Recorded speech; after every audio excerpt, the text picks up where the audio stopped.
Do you have a guitar and an amp but feel like you're ready to take your tone to the next level? Are you overwhelmed by the countless colorful pedals in your local guitar shop or on your favorite player's pedal board? Well, in this video, I'm going to show you the 5 best guitar pedals for beginners so that you can start building your own sound and take the next step in your musical journey. Links to all these pedals will be down in the description.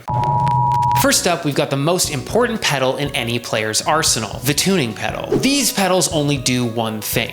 They help you tune your guitar, which might not be sexy and exciting, but being in tune with your fellow musicians is the biggest thing that separates the amateurs from the pros. There are tons of different brands of tuning pedals, and you really can't go wrong with any of them. I use this Boss TU3 that I've had for like 10 years. They're built sturdy and can handle being stepped on at shows or tossed in the back of a van over and over again. Tuning pedals are super simple to use. You just turn it on, pluck a string, and the display shows you how close or far your guitar string is to being in tune. Most of them can be set to different tunings, so whether you play in standard, drop D, E flat, or an open tuning, you'll never have to worry about being out of tune again. Now, there are other tuning options out there, like the snark tuners that clip onto the head of your guitar. These are a bit cheaper than a tuning pedal, and they do work well. But the beauty of a tuning pedal is that it mutes the sound coming from your guitar going into your amp. So whether you're at practice with your band or playing on stage, you aren't annoying the crowd or your bandmates with the sound of you making microscopic note adjustments in between songs. As the old saying goes, guitar players spend 50% of their time tuning and 50% of their time playing out of tune.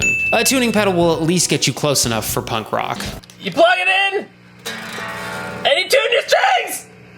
That's great! Next, we've got the distortion pedal, an absolute favorite of players in basically every genre. The distortion pedal is one of the most fun pedals that you can buy, and they come in all kinds of different variations and versions. Some boost the signal into your amp, some add light crunchy distortion, and some make it sound like you're playing your guitar through a white noise generator.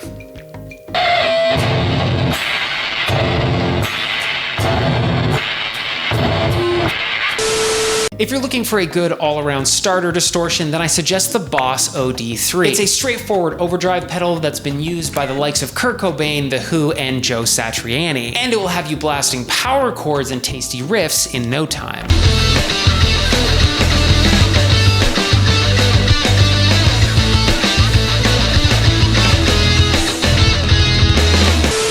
Distortion pedals are awesome, but there is one downside to them. Clipping the signal can add a lot of noise, especially if your guitar has single coil pickups. While this noise sounds rad when you're playing, when you pause between notes, it can sound like a hornet being electrocuted.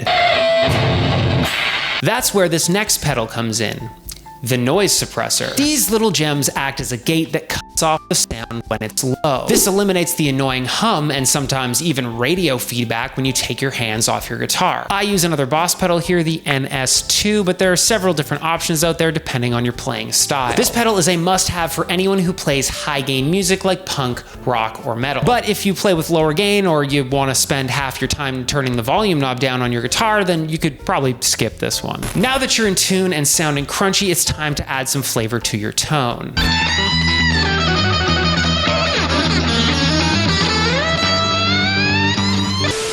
Chorus, phasers, and flanger pedals are a ton of fun and can help you get some crazy sounds. All 3 pedals are a variation on the same idea. They make a copy of the sound of your guitar passing through the pedal and then set it slightly out of tune. This isn't the same as being out of tune with your bass player though. These are microscopic adjustments that actually sound pleasing to the ear, and they can do some wacky things to your tone.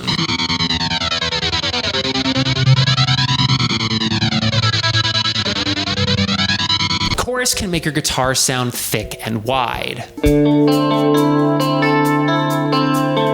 Flanger and phaser can make your guitar sound like it's quaking and shivering.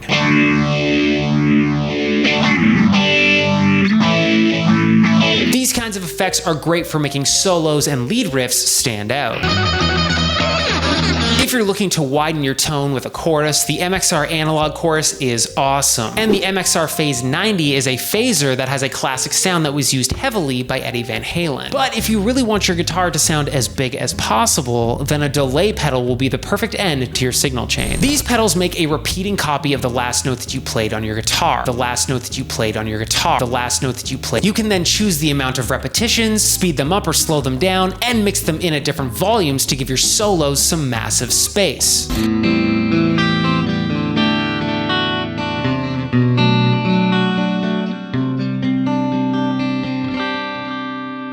I use the Boss DD3 at the end of my pedal board to make my solos scream. But it also has this awesome hold function that will hold out the last note that you played indefinitely, and it has some really cool applications for noisy rock. Not so much for pop punk though. And if you want to really push your guitar into your amp and get some crazy feedback, you're going to need a killer boost pedal. So check out this video where I showcase one of the best boost pedals on the market that you can add to your pedal board right now.